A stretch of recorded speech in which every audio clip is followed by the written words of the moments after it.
우리 성도님들은 영적 전쟁에서 날마다 승리하시기를 축원합니다. 전쟁은 반드시 승리해야 되는 것입니다. 성경에 보면 진자는 이긴 자의 종이 된다고 말씀하고 있습니다. 지면은 결국은 처참한 그런 삶의 모습으로 전락하는 것입니다. 여러분, 이스라엘 백성들이 블레셋과의 전쟁에서 패하게 되었을 때 그들은 이제 블레셋의 노예로 살아갈 수밖에 없었습니다. 아무리 농사를 많이 져서 많은 소득을 얻었다 하더라도 다 빼앗아 가는 것입니다. 이스라엘 백성들은 그렇게 귀하게 여겼던 법궤를 빼앗겼죠. 또 엘리 제사장의 두 아들 홈니와 비나스까지 죽었죠. 하나님의 영광이 떠났습니다. 정말 어려운 환경 가운데 처한 그 이스라엘을 하나님께서 긍휼히 여기셔서 하나님이 예비하신 선지자 사무엘을 허락해 주셨습니다. 사무엘은 그들을 다 미스바로 모았습니다. 그리고 하나님 앞에 회개하면서 예배를 드릴 때 하나님께서 놀라운 은혜를 베풀어 주시는 것입니다. 이 블레셋 군대가 이제 이스라엘이 모였다 하는 소식을 듣고 그들을 치기 위해서 올 때 그들은 준비가 안 돼 있었습니다. 이스라엘 백성들은 두려움에 사로잡혔습니다. 그런데 참으로 놀라운 것은 정말 사무엘 선지자가 하나님을 의지하고 온 백성들이 함께 회개하며 기도할 때 하나님께서 친히 전쟁 가운데 개입하시니까 큰 우레를 바라고, 그리고 이 블레셋 군대가 서로 치면서 흩어지고, 그리고 이스라엘이 치고 가서 결국은 잃어버렸던 성까지 다 회복하는 이런 놀라운 역사가 일어났습니다. 하나님이 하시면 되는 겁니다.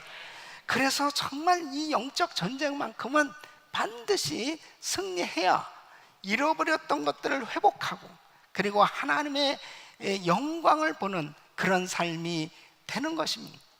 우리 사랑하는 성도 여러분, 우리의 삶의 현장을 보면은 정말 사업장도 그렇고 가정도 그렇고 또 교회도 그렇고 또 우리 자녀들도 또 이 사회를 보더라도 여러 가지 정말 예기치 못하는 그런 사건들이 일어나는 것을 볼 수 있습니다. 그럴 때 우리는 이 영적 전쟁을 계속 벌이고 살아가고 있는데 어떻게 하면 영적 전쟁에서 승리할 수 있을까? 계속해서 말씀을 증거하고 있습니다. 오늘 이 본문 말씀을 통해서 하나님께서 영적 전쟁에서 승리할 수 있는 이 귀한 교훈을 주시는데, 그것은 회개하면 회복될 수 있다는 것입니다. 회개해야 바로 하나님께서 이 영적 전쟁에서 승리할 수 있도록 은혜를 주신다고 하는 사실을 우리에게 교훈 주고 있는 것입니다. 죄를 철저히 청산할 때 하나님께서 놀라운 은혜를 주신 것을 볼 수 있습니다. 자, 그러면 어떻게 구체적으로 회개를 해야 이 영적 전쟁에서 승리할 수 있을까 하는 것입니다. 자, 오늘 이 말씀 가운데 정말 이 사무엘 선지자를 통해서 하나님께서 이 이스라엘 백성들을 이 하나님 앞으로 인도하면서 정말 그들이 철저히 회개함으로 이 하나님께서 친히 임재하셔서 역사하시는 이 놀라운 은혜를 경험하게 된 것을 볼 수 있습니다. 자, 그렇다면 정말 오늘 이 말씀을 통해서 자, 우리는 어떻게 회개를 해야 될까 하는 것이죠. 오늘 이 말씀을 들으시면서 정말 우리 삶 가운데 이 말씀을 잘 적용해서 미스바에서 역사하신 그 하나님의 큰 부흥의 역사가 저와 여러분들 삶 가운데도 있기를 예수 이름으로 축원합니다. 그 첫째는 모든 우상을 제하여야 한다는 것입니다. 자, 여러분 보세요. 사무엘은 이스라엘 백성들에게 첫 번째로 권고한 것은 뭐냐? 모든 우상을 다 제거해라, 그렇게 말씀하고 있습니다. 자, 3절 말씀 보시면 우리 같이 읽습니다. 시작. 사무엘이 이스라엘 온 족속에 일러 가로되 너희가 전심으로 여호와께 돌아오려거든 이방신들과 아스타로스를 너희 중에서 제하고 너희 마음을 여호와께로 향하여 그만 섬기라. 너희를 블레셋 사람의 손에서 건져 내시리라. 이에 이스라엘 자손이 바알들과 아스타롯을 제하고 여호와만 섬기니라. 아멘. 그들이 그때 당시에 바알과 아스타롯을 섬겼습니다. 이 바알 신은 이 남신이에요. 그러니까 이 땅의 생산력, 이 가축의 이 번식력을 주관하는 남신입니다. 그리고 아스타롯은 여신으로서 이 사랑과 이 풍요의 신입니다. 그래서 그들은 이 남신과 여신이 잘 연합함으로 인해서 이 우상을 섬김으로 이제 자기들이 농사를 짓는 그 밭에 이 소출이 풍성하고 그 다음에 가축이 계속 증식되어짐으로 인해서 부유하고 풍요로운 삶이 된다라고 믿는 거예요. 그래가지고 그 우상을 섬기는 그 신전에는 사제들이 늘 있는데 이 사제들은 창녀들이 주로 많았단 말이에요. 그러니까 제사를 드리고 그리고 행음을 하는 것입니다. 이러한 것들을 이 이스라엘 백성들이 그대로 본을 받아서 그렇게 우상을 섬기는 일을 하게 되어졌을 때 하나님께서 얼마나 마음이 아프셨겠습니까? 이렇게 우상을 섬기는 가운데 법궤를 앞장 세워가지고 전쟁에 나간들 하나님이 역사하시겠습니까? 그리고 3만 명이나 넘는 그 많은 군대를 이끌고 그 전쟁에 나간들 하나님께서 역사하시겠냐고요. 그러니까 이렇게 정말 하나님 마음을 아프게 하는 우상 숭배를 하고 있는 동안은 절대로 무슨 짓을 해도 주님께서는 역사하실 수가 없는 거죠. 그러니까 사무엘 선지자는 절대로 이런 우상 숭배, 이건 하나님이 기뻐하시지 않는다. 하나님이 정말 미워하시는 이 우상, 이거 다 제거해야 된다. 이렇게 하나님께서 무엇을 원하시는지를 이 사무엘 선지자는 하나님의 심정을 전달하게 됐어요. 다행한 것은 4절 보면 이 이스라엘 백성들이 이제 이 말씀을 듣고 이스라엘 자손이 바알들과 아스타롯을 제하고 여호와만 섬기니라 그랬습니다. 여러분, 우상이 제거될 때 하나님께서 역사하신 줄로 믿습니다.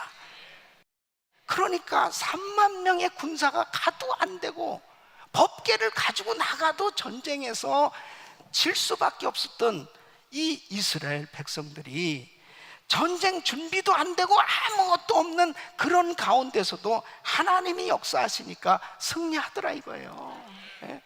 내가 그냥 생각만 해도 응답해 주시는 하나님, 바로 주님이 그냥 내가 생각만 해도 기뻐서 응답해 주실 수 있는 이런 마음의 깨끗한 그릇이 준비되어질 수 있기를 예수 이름으로 축원합니다. 내 삶에 숨겨진 우상이 무엇인지 이것이 제거되어지지 않는 한은 주님 역사하실 수 없다는 거예요. 영적 전쟁에서 승리할 수 없다는 것입니다. 지금은 잘 되는 것 같지만 결국 그 숨겨진 우상이 있는 가운데서는 결국은 드러날 수밖에 없고 결국은 하나님의 그런 놀라운 축복을 가로막을 수밖에 없는 그러한 삶이 되어지는 것입니다. 그러므로 우리의 삶에 무엇이 우상 숭배인지를 잘 파악하고 그것을 치울 수 있기를 예수 이름으로 축원합니다. 두 번째는 죄의 고백입니다. 자, 이스라엘 백성들이 이제 우상을 다 치웠어요. 그리고 하나님만 섬기겠다고 작정을 합니다. 그때 이 사무엘은 미스바로 다 모이라는 거예요. 그 미스바로 모여서 무엇을 했습니까? 6절 말씀을 보면 그들이 미스바에 모여 물을 길어 여호와 앞에 붓고 그날에 금식하고 거기서 가로되 우리가 여호와께 범죄하였나이다. 여러분, 물을 길어 여호와 앞에 붓는다는 것은 마음을 다 주님 앞에 쏟아 붓는다는 뜻이에요. 거기서 금식하면서 그들은 죄를 인정합니다. 하나님, 우리가 하나님께 범죄하였습니다 하고 하나님 앞에 죄를 인정할 때 바로 하나님은 그 죄를 회개하는 그들에게 은혜를 더하여 주신 줄로 믿습니다. 복 있는 사람은 참 회개할 줄 아는 사람, 복 있는 사람은 하나님 앞에 철저히 자신의 죄를 인정할 줄 아는 사람, 그 죄만 인정하면 하나님이 기회를 주시거든요. 은혜를 주시는데, 여러분 보통 많은 사람들이 죄를 깨닫게 해주셔도 변명하고 합리화시키고 그리고 자꾸 흥정하려고 그러는 것입니다. 그러니까 교도소에 가서 죄를 지은 사람들을 만나서 이야기를 하면 대부분 이렇게 말한답니다. 너무 억울해요. 저는 부모를 잘못 만났어요. 부모가 나를 이렇게 키운 거예요. 저는 친구를 잘못 만났어요. 그 친구들하고 내가 같이 지내지만 않았으면 이런 죄에 가담하지 않았을 것입니다. 아니, 나만 죄 짓습니까? 세상에 나보다 더 큰 죄를 지은 사람 많이 있습니다. 내가 재수 없이 걸렸습니다. 많은 사람들이 정말 내가 잘못했죠, 내가 정말 죄인입니다, 그러는 사람들이 거의 없다는 거예요. 다 억울하다고 계속 얘기한답니다. 세상에는 나보다 더 많이 죄를 짓는 사람들이 많이 있다고 생각해요. 그러니까 여러분 보세요. 정말 내가 죄인이라고 자백할 수 있는 것, 이것이 은혜인 줄로 믿습니다. 그래야 다시 회복될 수 있는, 하나님은 죄가 없다고 하는 의인을 찾는 것이 아니고 죄가 있지만 회개하는 그 죄인을 찾으셔서 용서해 주시고 회복시켜 주시는 줄로 믿습니다. 이사야서 1장 18절 말씀 우리 같이 읽어보겠습니다. 시작. 여호와께서 말씀하시되 오라 우리가 서로 변론하자. 너희 죄가 주홍 같을지라도 눈과 같이 희어질 것이요 진홍같이 붉을지라도 양털같이 되리라. 아멘. 이것이 주님의 심정이에요. 여러분 요한일서 1장 8절로 9절 우리 같이 읽어보시죠. 시작. 만일 우리가 죄 없다 하면 스스로 속이고 또 진리가 우리 속에 있지 아니할 것이요 만일 우리가 우리 죄를 자백하면 저는 미쁘시고 어로사 우리 죄를 사하시며 모든 불의에서 우리를 깨끗게 하실 것이요. 아멘. 여러분 죄를 인정하고 자백하는 사람 하나님은 깨끗게 하시고 다시 기회를 주신 줄로 믿습니다. 하나님 앞에 위대하게 쓰임받았던 사람들을 공통점이 뭐냐면 죄가 없는 사람이 아니에요. 다 죄를 자백하고 인정하고 다 회개했던 사람을 하나님께서 쓰셨던 걸 볼 수 있습니다. 여러분 대표적인 사람이 모세입니다.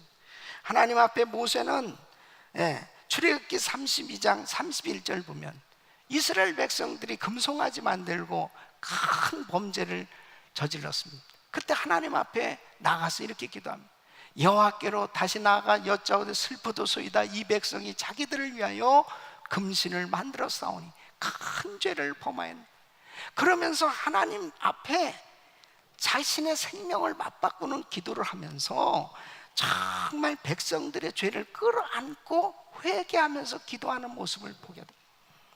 이 다윗은 밧세바와 간음죄를 저지르고 난 다음에 나단 선지자가 찾아왔어요. 그래서 비유 설교를 하면서 바로 이 사람이 당신입니다. 그럴 때 그는 사무엘하 12장 13절에 보면 다윗이 나단에게 이르되 내가 여호와께 죄를 범하였노라. 인정하잖아요. 죄를 인정하잖아요. 또 사무엘하 24장 10절에 보면 이런 경우는 정말 이 죄라고 하는 것을 참 깨닫기가 쉽지 않은데 이 다윗은 영적으로 참 민감한 사람이었어요. 인구조사를 한 후에 그 마음에 자책하고 여호와께 아뢰되 내가 이 일을 행함으로 큰 죄를 범하였나이다. 여러분 내가 교만하면서 교만한 줄도 모르고 내가 죄를 지으면서도 죄 지은 줄도 모르고 사는 것, 이것이 문제잖아요. 그런데 이 다윗은 순간순간 주의 종을 통해서, 아니 때로는 주변 사람들을 통해서 또 기도하면서 순간 이 양심이 살아있었단 말이에요. 그래서 그 말씀을 통해서 깨닫고 회개할 때 하나님께서 다시 기회를 주시고 축복해 주신 줄로 믿습니다. 하나님 앞에 죄를 회개할 수 있는 것, 이게 은혜입니다. 절대로 죄에 대해서는 합리화시키려고 하지 마세요. 절대로 타협하려고 하지 마세요. 아무 다른 거 없어요. 그냥 이것이 잘못됐다 그러면 주님 앞에 솔직하게 내놓는 거예요. 솔직하게, 주님 내가 범죄했습니다. 주님 내가 잘못했습니다. 주님 내가 실수했습니다. 그래서 우리 하나님 앞에 완전히 주님 앞에 속일 수 있는 사람이 어디 있습니까? 주님을 어떻게 속여요? 주님은 다 아시는, 내가 무슨 생각하는 것까지 다 알고 계신 그 주님을 어떻게 속입니까? 그 주님 앞에 다 드러내놓으란 말이에요. 그리고 그 주님 앞에 회개할 때 하나님은 깨끗게 해주실 줄로 믿습니다. 여러분, 요나서 3장 5절에 보면 니느웨 백성들이 범죄하고 이제 하나님이 그 니느웨를 멸망시키기로 작정하신 거죠. 그 니느웨 가서 요나는 사실 그렇게 말씀 전하고 싶지도 않았어요. 그 사람들이 너무 미워서. 그러나 하나님 말씀이기 때문에 이제 이 땅은 멸망받을 것입니다. 그렇게 말씀을 계속 외치는데 니느웨 백성이 하나님을 믿고 금식을 선포하고 물은 대소하고 굵은 배를 입은 왕부터 동물까지 금식한 그 나라는 아마 니느웨밖에 없습니다. 그렇게 회개할 때 하나님은 마음을 돌이키시고 그 땅을 구원해 주신 줄로 믿습니다. 우리 사랑하는 성도 여러분, 정말 요즘요 성경으로 돌아가자 종교개혁 500주년을 맞이해서 많은 그러한 행사를 준비하지만 결국은 성경에서 벗어난 일이 무엇인지를 깨닫고 하나님 앞에 회개하는 것이 종교개혁 500주년을 맞으면서 우리가 해야 될 일이라는 거예요. 성경에서 벗어난 일이 뭘까? 그리고 하나님 앞에 회개함으로 성결할 때 하나님께서 은혜를 주실 줄로 믿습니다. 역대하 7장 14절 우리 한번 같이 읽어보겠습니다. 시작. 내 이름으로 일컫는 내 백성이 그 악한 길에서 떠나 스스로 겸비하고 기도하여 내 얼굴을 구하면 내가 하늘에서 듣고 그 죄를 사하고 그 땅을 고칠지라. 아멘.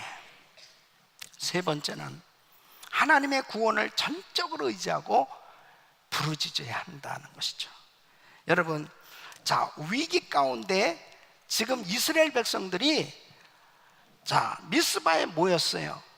그런데 블레셋이 미스바에 모인 이스라엘을 치기 위해서 지금 몰려오고 있는 거예요. 그러니까 이 백성들이 우왕좌왕하기 시작합니다. 당황하기 시작했습니다. 아니 우리는 지금 이게 준비도 안 됐는데 지금 이 블레셋 군대가 지금 치러 오고 있습니다. 그러니까 이 사무엘에게 빨리 우리를 위해서 기도해 주세요.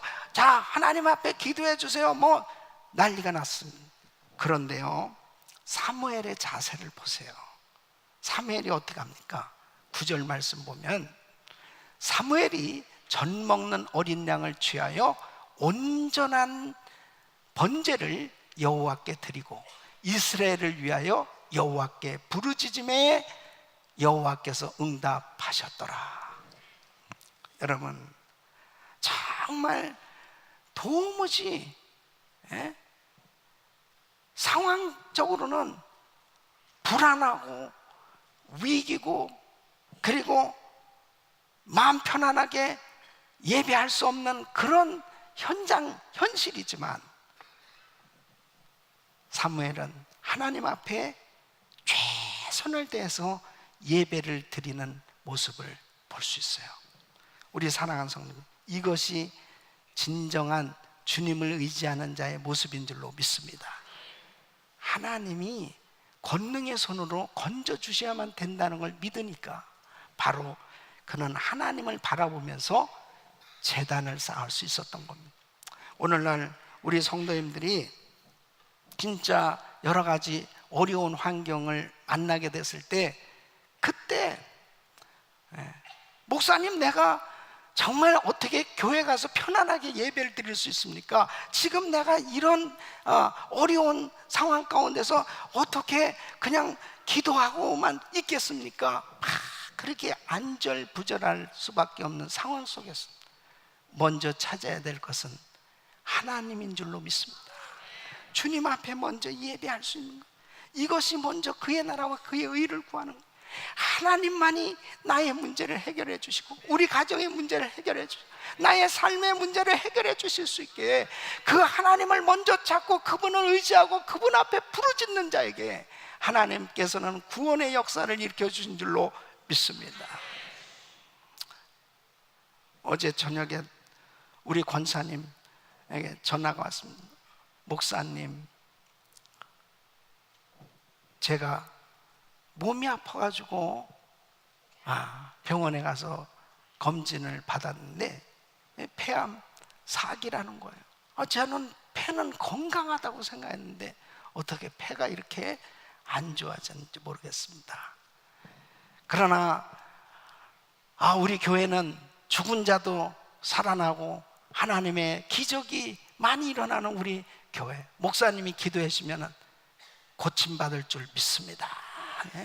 그렇게 기도를 부탁하는, 내가 그때 그 마음 가운데 권사님이 이러한 어려운 가운데서도 그래도 목사님을 찾고 그래도 하나님을 찾고 그래도 하나님 앞에 매달릴 수 있는 그 마음을 가진 게 얼마나 감사한지. 많은 사람들이 어려운 일이 생기면 다 모든 것 다른 거 정신이 하나도 없어요. 예배고 뭐고 다른 것도 정신이 없어요. 그냥 어떻게 하면 내가 현실적으로 이 문제를 해결할 것인지 우왕좌왕할 때가 얼마나 많은지 모릅니다. 하나님을 먼저 찾으시길 바랍니다. 이 이스라엘 백성들은 지금 이런 어려운 환경, 사면초가 이러한 가운데 놓였을 때 사무엘 선지자는 먼저 하나님 앞에 예배를 드리는 거예요. 그리고 하나님께 부르짖었을 때 하나님이 응답해 주시는 역사가 일어났던 것을 볼 수 있습니다. 우리 교회에 오셔서 간증하셨던 숙대 총장을 지내신 이경숙 총장님, 그분이 맨 처음에 총장이 되었을 때 학교에 가서 보니까 너무 빚이 많더라. 그 중에 하나가 뭐냐면 그 토지가 부지가 그게 고종 황제로부터 이렇게 도네이션 받은 땅인데 그 문서가 있음에도 불구하고 그게 정부 땅이다 그래가지고 계속해서 임대료와 그 다음에 벌금까지 막 수억이 그렇게 쌓여져 가고 있더라는 거죠. 그래서 이건 아니다. 그래서 막 정부 관계자들, 그 다음에 공무원 뭐 이런 사람들 막 찾아다니면서 그렇게 열심히 일을 하는데 안 되더라는 거예요, 일이. 몇 개월이 지나도 아무 일도 안 되는. 그래서 하나님 앞에 기도했답니다. 하나님, 이 문제 좀 해결해 주세요. 막 기도하는데 전혀 생각지 못한 그런 주의 음성을 듣게 됐답니다. 주님이 이렇게 말씀하시더래요. 네가 언제 나에게 일할 기회를 주었니? 네가 혼자서 뛰어다니고 너 혼자 다 하지 않았냐? 이렇게 말씀을 하시더라. 그래서 그때 이 총장님이 하나님 앞에 기도하면서, 하나님, 주님이 총장이세요. 저는 심부름꾼입니다. 그러면서 하나님이 해주세요. 그때부터 자기가 깨달은 것이, 내가 그 문제 해결하기 위해서 막 나 혼자 정말 열심히 뛰어다녔지 하나님을 의지하고 하나님 앞에 기도하지 못했다는 것을 깨달았다는 겁니다. 그때부터 자신이 이제 무슨 조그만 일을 해도 하나님 앞에 기도부터 먼저 하고, 그리고 사람을 만나고 일을 했더니 하나님께서 그 해에 다 해결해 주셨다는 겁니다. 우리 사랑하는 성도 여러분, 무슨 일을 해도 당황하지 말고 전적으로 주님을 의지하고 주님 앞에 부르짖기를 예수 이름으로 축원합니다. 네 번째는 하나님의 행하신 일을 신비에 새겨야 한다는 것입니다. 사무엘은 블레셋과의 전쟁에서 승리했을 때 하나님께서 하신 일을 기억하도록 이 기념비를 세웠습니다. 자, 12절을 우리 한번 같이 읽어보겠습니다. 시작. 사무엘이 돌을 취하여 미스바와 센 사이에 세워 가로되 여호와께서 여기까지 우리를 도우셨다 하고 그 이름을 에벤에셀이라 하니라. 아멘. 이스라엘 백성들이 우상을 버리고 그리고 하나님 앞에 간절히 금식하며 기도하고 부르짖었을 때 하나님께서 어마어마한 하나님의 능력으로 이스라엘을 구원해 주셨는데, 이 승리가 결국 인간의 힘으로 된 것이 아니고 하나님의 능력으로 됐다는 전적인 하나님의 은혜라고 하는 이 사실을 기억한다는 것, 이것이 받은 은혜를 유지하고 받은 축복을 유지할 수 있는 길인 걸 믿으시기 바랍니다. 이스라엘 백성들의 문제가 어디 있었냐면 사사기의 패턴이 뭐예요? 이스라엘 백성들이 범죄합니다. 그러면 하나님이 주변 민족들을 통해서 압제합니다. 그러면 또 고통스러우니까 부르짖어요. 그러면 하나님이 사사를 보내주시잖아요. 그럼 그 사사들을 통해서 또 말씀을 주시고 물리쳐 주시고 또 평안케 돼요. 그러면 또 하나님의 은혜를 또 잊어버리는. 그러니까 문제가 뭐냐면 하나님의 은혜를 잊어버리는 게 문제예요. 그 하나님의 은혜를 잊어버리니까 계속 반복되는 거예요. 계속 영적 전쟁에서는 실패할 수밖에 없습니다. 영적 전쟁에서 승리하는 길은 하나님의 은혜를 기억하는 겁니다. 우리 사랑하는 성도 여러분, 여러분의 마음 가운데 하나님의 주신 은혜가 얼마나 커요. 그 하나님의 은혜를 잊지 않고 살 수 있는 그 사람만이 항상 영적 전쟁에서 승리할 수 있는 길인 줄 믿습니다. 베드로는 새벽마다 닭 우는 소리를 듣게 될 때 무슨 생각을 했겠습니까? 닭 우는 소리를 들을 때마다 내가 네가 닭 울기 전 나를 3번 부인하게 될 거야. 그 주님 말씀대로 자기가 처참하게 무너졌던 그 시절을 생각하지 않을 수 없을 것입니다.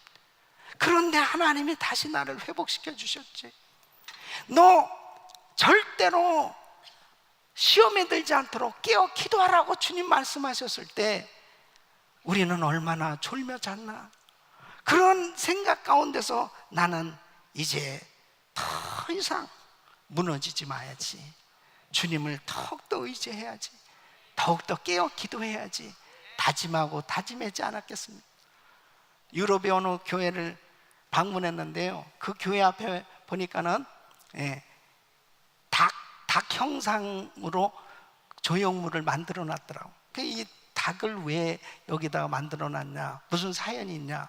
그러니까 베드로가 닭을 보고 닭 우는 소리에 회개했던 것처럼 교인들이 들어가면서 닭을 보고 회개하면 좋지 않을까. 오죽하면은 닭까지 만들어 놓겠습니까? 그러나 베드로는 주님의 말씀이 생각나서 통곡하고 회개해서 다행이지만 사람들은 그것을 보고 그냥 장식물로 생각한 아무 의미가 없잖아요. 여러분, 우리가 얼마나 많은 은혜를 받았습니까? 하나님의 은혜를 기억한다는 게 참 중요합니다. 이번 총회를 통해서 참 우리가 많은 은혜를 받았는데요, 우리 목사님들끼리 과거에 우리 은혜교회에서 평신도 생활을 하다가 은혜 받고 주의 종으로 지금 열심히 사역하는 그런 목사님들끼리 모여가지고 옛날 얘기하는 거예요. 야, 우리 은혜교회 얼마나 초창기 뜨거웠냐. 그때 모여가지고 막 우리 집사들이지만 기적이 일어났고 막 그런 옛날에 그 뜨거웠던 하나님이 역사하셨던 그 현장의 이야기들을 막 나누다가 결론은 뭐냐? 지금은 어때? 지금도 그렇게 뜨거워? 지금도 그렇게 기적이 나타나고 있어? 여러분, 중요한 것은 하나님의 은혜를 계속 유지할 수 있는 길은 하나님의 은혜를 기억하는 것인 줄로 믿습니다. 그 은혜 잊어버리지 않고 살아야 돼요. 정말 하나님이 얼마나 많은 은혜를 우리에게 주셨는지, 그 은혜를 잊어버리지 않고 날마다 그 은혜 가운데 살 수만 있다면 하나님의 은혜 가운데 하나님이 주신 능력도 축복도 하나님이 계속 유지시켜 주시고 은혜 주실 줄로 믿습니다. 그래서 13절 말씀 다시 한번 우리 같이 읽어보고 시작. 이에 블레셋 사람이 굴복하여 다시는 이스라엘 경내에 들어오지 못하였습니다.